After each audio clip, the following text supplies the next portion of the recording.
Hey, what's up? This is Hunter with Tortoise and Hare, and today we're going to be talking about building landing pages that convert with the Presto copywriting framework.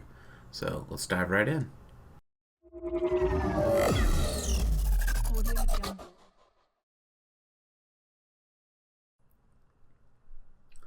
So I'm going to start by pulling up a view of the Wayback Machine that looks at a landing page for one of my clients here.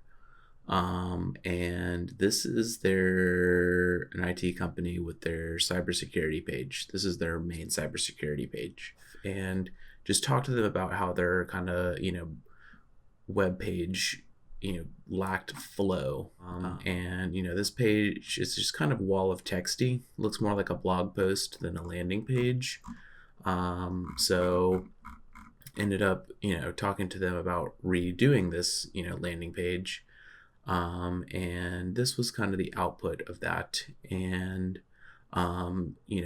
put that into what's known as the Presto copywriting framework or Presto landing page development framework, which is an in-house proprietary sort of, it's not proprietary because it's not a secret, but, we developed it in-house at Tortoise and Hare.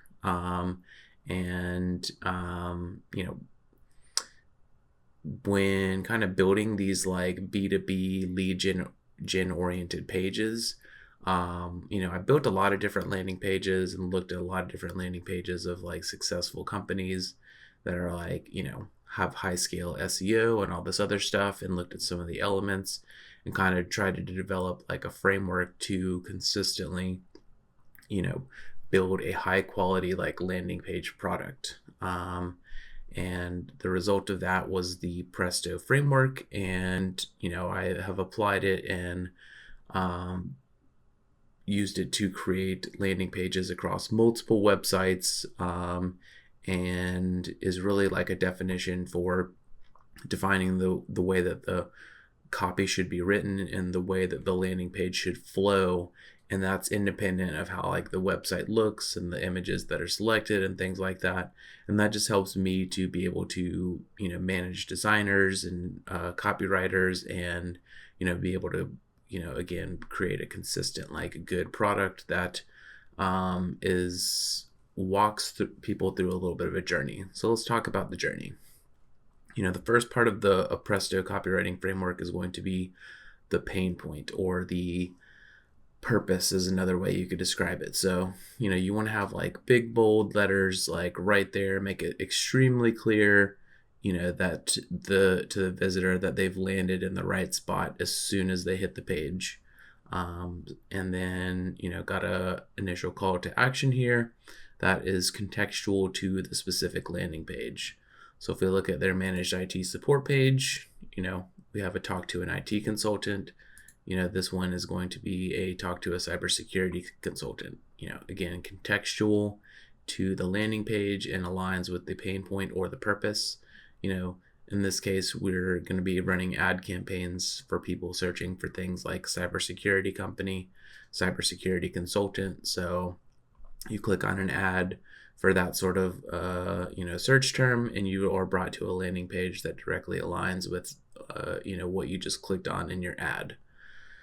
The kind of elements there are the headline, which is going to address the pain point or the purpose immediately, just make it very clear that you've landed on the right place. And then a sub headline, which is going to be a little bit more of a, quick hitter sales pitch.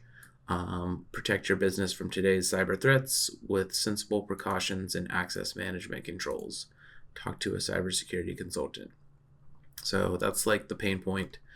The next part of the, Presto landing page framework is the resonate section, or the rapport building section. So this, that's really going to be this like single paragraph here. It can be a little bit longer if you want, but, the main goal is to build rapport or like resonate with them. And I frequently try to include like statistics or, some form of like data points, or ask them kind of some challenging questions that really like demonstrate that you understand like their pain. It kind of supports the pain point. And again, the main goal of this section is to just tell them a resonating story, build rapport, use some statistics and data, and just, get them to where they're like intrigued to read further. Once you've kind of like, hooked them with these two sections and kind of got them a little bit more engaged, you want to come down the page more, and then you can start to educate them on like, the solution, or, help them understand their problem a little bit better, help them understand how you address their problem. And, so the educate portion of the page is going to be the most fluid part, and I actually come back and write this part last. So I'm going to skip through all of the educate and circle back to the educate. So we've got, pain, resonate, educate. I skipped the educate, and then the next part is the simplify. So I write the simplify sections usually after, because these three sections, the simplify, the testify, and then the offer sections, all are kind of like the concluding elements. So you've kind of got the introductory elements, which are going to be the pain area and the resonating paragraph, and you've got the concluding elements, which is going to be the simplify section, the testify section, and the offer section. So the simplify section, they've just read kind of this educational thing, which is going to put them in more of an information gathering mode. But like after they've consumed the information they need, you want to kind of reset how they're, how they've consumed the information and put them in more of an emotionally driven state. So you want to have a really like, larger section here that's going to be more visual, bold coloring, again, real large text, kind of a headline, subheadline, CTA format. That's going to, again, put them in more of a emotionally driven state. We also want to make this like simplify section be very challenging. Like people do not act unless challenged.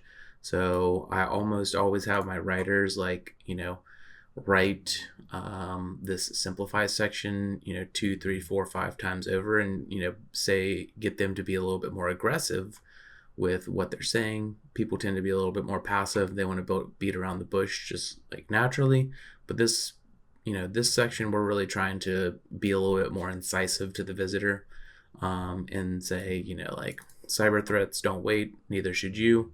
Learn more about partnering with KRS to protect the business with industry-leading cybersecurity services.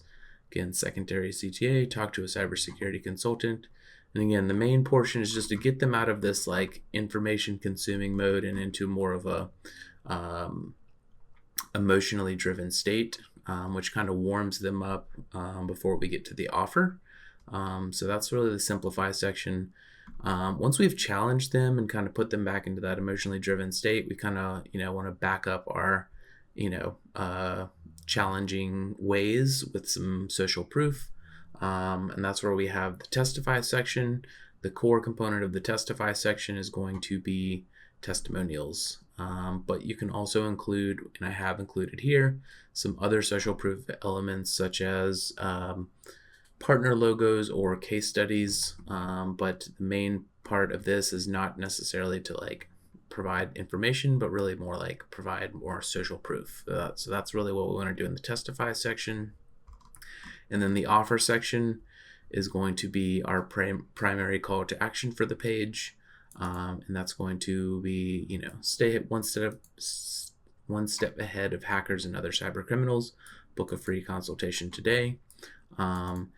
This is something that I see a lot of other companies tend to botch a little bit. They might just have like contact us or something like that, or, call today or something like that.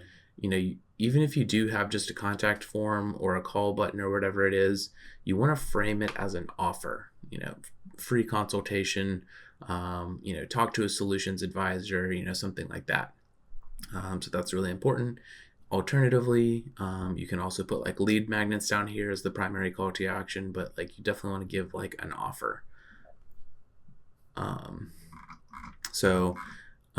the reason I do kind of the introductory pain and resonate and the concluding simplify, testify, offer sections first is because you really want the messaging kind of synced up and aligned between these two sections. I'm not going to go word for word in all the copy here, But doing the introduction and the conclusion kind of first when creating this landing page is a good way to make sure that you have like that consistent cohesive messaging, and then it also helps you like align the story that and the narrative that you have within the education section.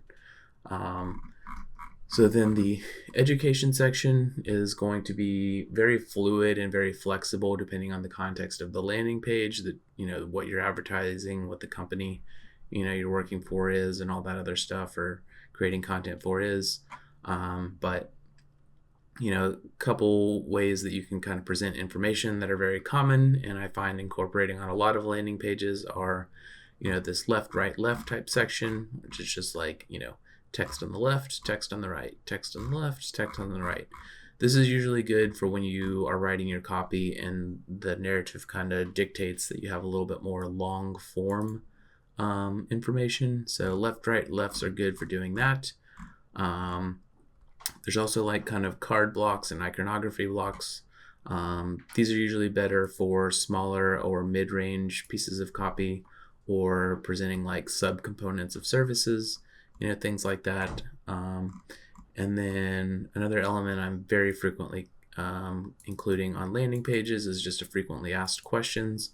I'm almost always including this at the bottom of the educate section, kind of right before the simplify. And then you can also include like pricing tables and things like that, or comparison tables within this education section. But I've used this like Presto copywriting framework across multiple websites and the Tortoise and Hare website to create consistent like outputs that tell stories, walk people through like a journey, make landing pages look good, and help people kind of like go through a B2B lead generation sort of consuming journey, because a lot of agencies are building landing pages and things like that for more consumer products, and that's what they're really like good at. But when you're doing like B2B services, you really need to be making more like persuasive arguments and business cases and things like that. So I've developed this Presto copywriting and landing page development framework to really like help people run through those sorts of journeys and be more persuasive and rational and present like a good like sort of business case in a B2B scenario. So this is really how I've been able to create like consistent landing pages that convert well enough and help clients scale up their marketing efforts across multiple companies with different branding and things like that, using different writers and all that stuff. So hopefully you find that valuable, and hopefully that kind of helps you understand like what I mean by a Presto landing page and how we're reproducing consistent results with our landing pages. I hope you found this video valuable and learned a little bit more about the Presto framework and how I've used it to create consistent results for landing pages that can convert more of a B2B buyer's journey, support advertising campaigns, attract search engine traffickers, but it's also something good to understand from a client perspective, and that like that we have a system and a framework that we're following to help you generate those like help raise your confidence level in the sort of outputs that we're putting together when we develop a landing page that is designed specifically for B2B like lead generation scenarios. So if you did like this video, please like, share, subscribe, follow, all that good stuff, and stay tuned for some of our other upcoming marketing content that we use to help you generate more leads for your business and scale your revenues. I'm Hunter Nelson with Tortoise and Hare Software, and thanks for watching.